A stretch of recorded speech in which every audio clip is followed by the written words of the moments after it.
Pemirsa, menyambung dari keseruan obrolan kita di 2 segmen sebelumnya, tentu masih bersama 2 bintang tamu spesial saya, ada Pak Hendy dan juga Gus Firjon.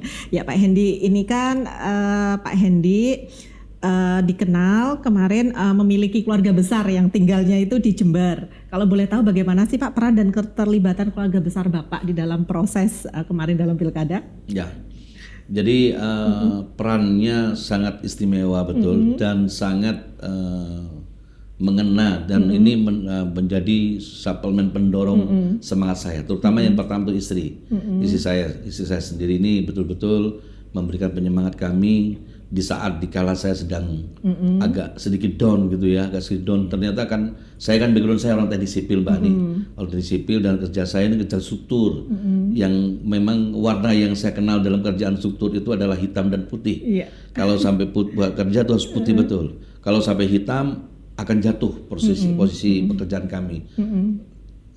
Ini ilustrasi dari pekerjaan seperti pekerjaan jembatan gitu. Kalau memang berhitungnya yang salah sedikit akan patah dan hancur. Tidak ada toleransi ya, tidak kalau toleransi. Teknis. Jadi itu yang maksud saya hitam dan putih itu. Jadi angka toleransinya cukup gitu. Artinya kalau di dalam pekerjaan struktur kami tidak ada kata tidak, kalau tidak ya tidak, kalau iya iya. Masuk ke politik tidak seperti itu. Sangat fleksibel sekali. Sangat fleksibel karena harus melibatkan semua orang banyak. Di sini kadang-kadang kami down, kadang-kadang down dan dorongan keluarga yang penyemangat ya. Dan agak spesial keluarga saya ini Mbak Ani. Keluarga saya ini satu rumah tuh kumpul Mbak. Kami 105 keluarga dari orang tua kami sampai sekarang itu ada 43 orang keluarga kami kumpul satu rumah. Luar biasa. Ada 18 kamar di rumah kami itu di rumah. Ini keluarga yang antik keluarga saya ini. Emang model lama. Jadi kita saling membantu antar keluarga. Jadi kadang-kadang orang berpikir ini keluarganya kok dia keluarganya sendiri. Memang kami keluarganya kumpul satu rumah sampai hari ini.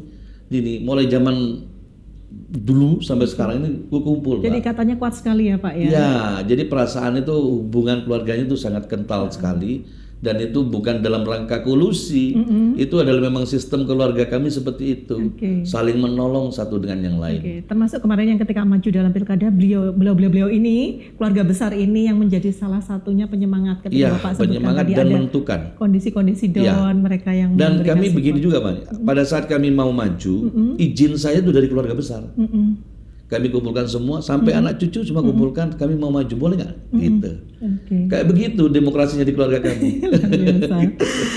Selain dari kalangan pesantren dan juga kiai sepuh, kita kan juga tahu Pak Hendy kemarin juga didukung oleh sejumlah organisasi massa nih yang juga memberikan dukungan. Nah, bagaimana ke depan Pak Hendy ini merawat hubungan baik dengan itu kalangan pondok pesantren maupun dengan golongan ormas? Ya, kalau dengan pondok pesantren jelas pondok pesantren ini harus betul-betul menjadi perhatian khusus buat kami karena apapun di dalam pondok pesantren itu terdapat ribuan bahkan puluhan ribu anak-anak kita yang dititipkan langsung di sana, diserahkan ke kiai. Habis itu ditutup pagarnya sama kiai, dibelajarin betapa beratnya kiai di situ untuk mengemban puluhan ribu anak-anak kita. Dan kita di rumah tinggal menunggu hasil. Nah, disinilah yang saya bilang menjadi prioritas khusus pesantren ini, perhatian dari pemerintah daerah untuk membantu. Yang membantu mungkin tidak sepenuhnya, memang itu kalangan pesantren ada memang hal khusus itu, tapi minimal membantu mengurangi beban dari pesantren itu apa yang diperlukan di situ. Itu menjadi perhatian kami. Cara memimpin kami seperti itu. Dan harapan kami dengan kita membantu pesantren lebih bisa menjadi keluhannya ini bisa tertampung. Berikan kami ini keluhan ini, kami biar mengerjakan. Bisa memberikan solusi. Sedangkan ormas ini adalah aset Mbak. Kami ini sudah biasa. Kalau sudah kenal dengan kami tidak akan pantang untuk meninggalkan itu. Karena itu adalah teman kami kalau kita ngomong bahasa ekonomi. Siapa yang berkenal dengan kami dan Gus Firjon itu adalah aset. Tidak akan pernah kami tinggalkan mereka kecuali mereka mungkin meninggalkan untuk pindah dari Jember gitu ya. Meskipun dari Jember untuk hubungan ormas ini tetap harus kita pertahankan. Kenapa? Ini semua harus nanti akan berjalan di next berikutnya, tetap harus ada satu kerjasama yang bagus. Jadi optimis ya dengan apapun aset yang dimiliki oleh Kabupaten Jember ini. Gus, kalau Gus Firjon ini kan siapa yang tidak tahu, Gus Firjon ini memang backgroundnya kental dari pesantren gitu. Nah kalau dukungan sendiri dari para kiai sepuh terhadap Gus Firjon mungkin bisa diceritakan dengan lebih agak detail setelah tadi di awal sempat disinggung ya kalau memang ada mandat gitu. Tapi mungkin bisa diceritakan bahwa memang real para kiai sepuh itu meminta untuk Gus Firjon mendampingi Pak Hendy untuk akhirnya memimpin Jember untuk menjadi lebih baik lagi. Ya, jadi terima kasih. Jadi atas instruksi dari para kiai sepuh ini kemudian karena di pondok ini hampir ada kesamaan dengan TNI. Jadi kalau TNI komando dari komandan ini sudah akan diikuti oleh prajurit. Nah demikian kalau di pesantren. Pesantren kalau kiai sudah dawuh ini sudah tidak ada kata lain kecuali sami'na wa ata'na, kami dengar dan kami jalankan. Nah ini betul-betul kami rasakan. Kenapa? Karena kami sendiri juga dari kalangan pesantren dan kemudian ini dibuktikan dengan banyaknya kiai-kiai yang kemudian menulis semacam memo atau maklumat kepada santri-santrinya untuk mengarahkan dukungan kepada kami. Nah, tentu ini beliau tidak hanya sekedar dukung-mendukung, ada reasoning di belakang itu. Apa itu reasoning itu? Nah ini bagaimana agar Islam dengan ahli sunnah wal jamaah ini terutama terkait dengan membentengi NKRI. Nah NKRI ini penting sekali Pak, karena apa? Karena yang mencetuskan kemudian menyepakati bahwa NKRI ini sudah final dengan Pancasila sebagai dasar negara dan ideologi bangsa, ini sudah bisa diterima dan terbukti menjadi perekat. Nah apalagi sekarang ini kemudian rupanya trennya transnasional ini sudah mulai masuk. Nah ini akibat ada kesalahan dalam tanda kutip mempelajari agama tidak dari sumbernya, dari Google, dari apa, dari yang lainnya, tidak langsung dari sumbernya, dalam hal ini guru, dalam hal ini kiai. Nah ini yang kemudian membuat teman-teman dari pesantren, alumni-alumni dan sebagainya ini menaruh harapan kepada pasangan nomor 2 yang di situ ada saya yang backgroundnya pesantren. Nah ini yang terpenting di situ. Sehingga bagaimana nanti embrio mempertahankan NKRI itu lebih diperkuat lagi. Nah sebab kalau kemudian ada satu yang jebol, maka ini akan ditiru oleh yang lain. Ketika ditiru oleh beberapa dari yang lain, ini maka akan terancam NKRI itu. Karena itu kami akan berdiri di garis terdepan ketika sudah ada hal-hal yang upaya-upaya yang ingin menggoncang, merubah NKRI. Nah, karena ini tidak bertentangan dengan agama dan tidak boleh dipertentangkan itu. Betul sekali. Terima kasih. Pak Hendy selain memang dikenal sebagai seorang pengusaha, kita juga kan tahu bahwa Pak Hendy itu memang cukup dekat dengan kalangan birokrasi di Jakarta gitu. Nah, apakah ke depan ini akan menjadi modal untuk mengkoneksikan Jember terkait dengan rencana besar pembangunan Jember ke depan, Pak Hendy? Pasti. Pasti. Saya udah gergetan aja. Jadi memang begini, Mbak Ani. Jadi pengalaman saya itu, saya memang di pembangunan di Jakarta, ya cukup besar lah pekerjaan kami di Jakarta itu, dan itu se-Jawa ini kami yang megang dulu. Jadi mengkoneksikan itu wajib, tapi di Jakarta itu perlu satu informasi yang jelas, bentuk dalam informasi ini dari daerah. Seperti apa informasinya? Program-program daerah itu yang jelas, yang memang betul tadi yang saya sampaikan, dari pusat ke provinsi dan daerah ini betul-betul inline gitu, satu garis gitu. Kalau sudah satu garis, apapun yang program di kita punya, dengan kita punya dokumen yang lengkap, ada perencanaan yang bagus, ada biaya yang dibutuhkan, tujuannya apa, berapa yang yang bakal masyarakat ini dapat apa, profit apa yang didapat oleh masyarakat itu bisa kita sajikan yang bagus. Kita kayaknya butuh duit berapapun dikasih di Jakarta. Dan itu saya sering begitu gitu. Dan sudah bukan lagi hayalan atau teori tapi sudah berkali-kali sudah lakukan itu gitu. Jadi bagaimana kami mengkomparasikan mensinergikan antara perencanaan pembangunan seperti di Bappenas, di Kementerian Keuangan, ya, Bappenas, Kementerian Keuangan dan kementerian-kementerian teknis lainnya. Itu kami sering melakukan kolaborasi di situ dalam artian mencari anggaran-anggaran yang untuk memaksimalkan, mengoptimalisasi anggaran.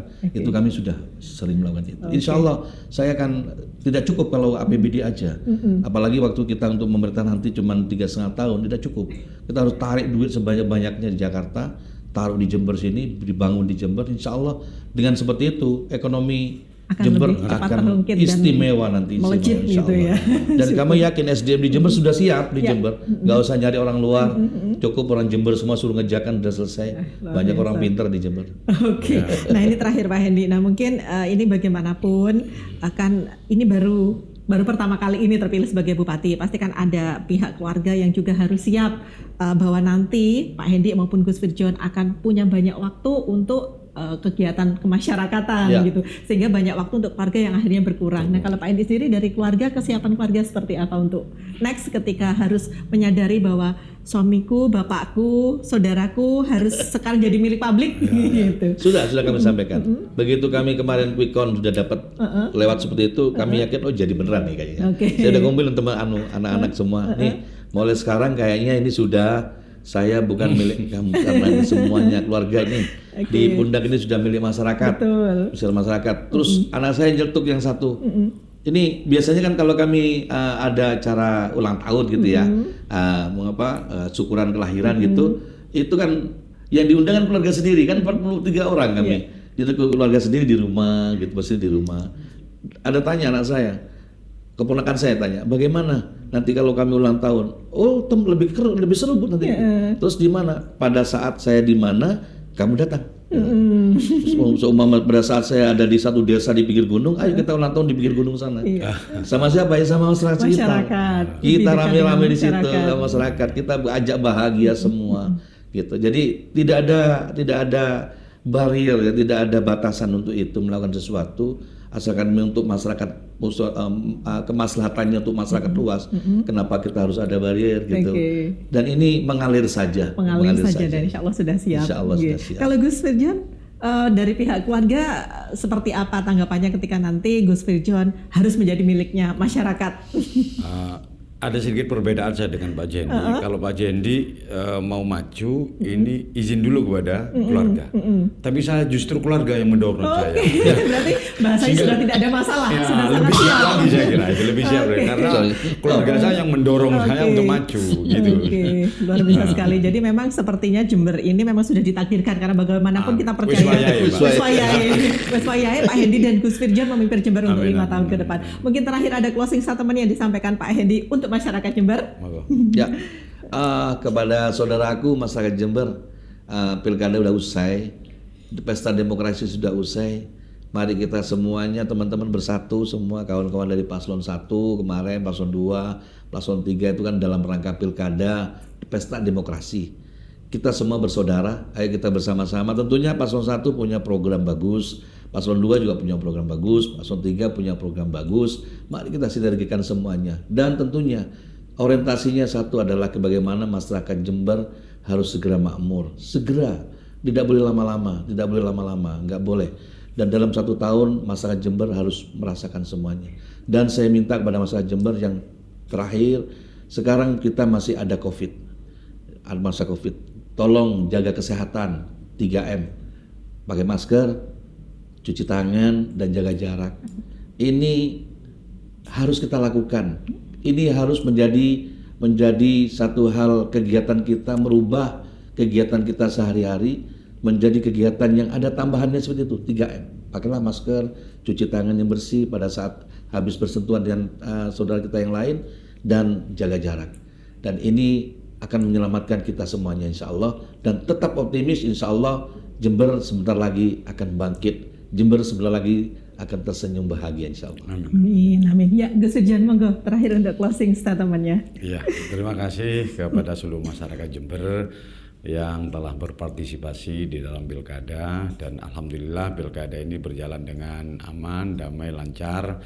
Mudah-mudahan ini menjadi modal kita ke depan untuk melakukan kerjasama, sinergi antar semua pihak dan menjalin hubungan yang baik antara pasangan 01, 2, dan 3, juga seluruh elemen antara eksekutif, legislatif, sehingga harapan kita percepatan untuk meningkatkan kesejahteraan masyarakat, untuk membuat masyarakat Jember ini betul menjadi kabupaten yang religius, aman, sejahtera.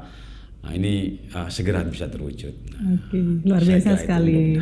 Ya, pemirsa, memang pemimpin baru senantiasa membawa harapan baru, dan semoga dengan hadirnya pemimpin baru di Jember ini, Jember akan menjadi lebih baik lagi seperti yang diharapkan seluruh masyarakatnya. Amin. Pak Hendi, sekali lagi saya ucapkan terima kasih. Gus Firjon, terima kasih. Sama-sama. Semoga apa yang kita sampaikan bermanfaat, dan sampai jumpa pada pemirsa KCTV Jember.